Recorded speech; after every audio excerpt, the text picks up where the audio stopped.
अल्लाह के नाम के साथ जो बड़ा मेहरबान नहायत रहम करने वाला है। राह गुंगुश्ता के मुसाफिर एक बामकसद और खूबसूरत नावल जिसकी राइटर हाजरा इमरान खां हैं। हाजरा के बारे में फ़कत इतना कहूँगी, कुछ लोग खूबसूरत होते हैं और कुछ लोग खूबसूरत दिखाई देते हैं और सबसे बढ़कर कुछ लोग खूबसूरत महसूस होते हैं। हाजरा का शुमार इन्हीं लोगों में होता है जिनके अंदर ये तीनों खूबियाँ पाई जाती हैं। मौजूदा दौर कहत रुजाल का दौर है। ऐसे लोग अब खाल खाल मिलते हैं जो रास्तों के पत्थर चुनने का सलीका बताने का हुनर रखते हैं।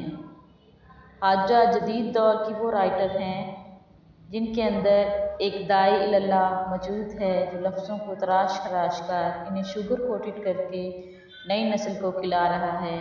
अल्लाह इन्हें हक़ लिखने की तौफ़ीक़ दे। कलम किताब इनके इस नावल की शात पर भरपूर मुबारकबाद पेश करता है और मज़ीद कामयाबियों के लिए दुआ गो है।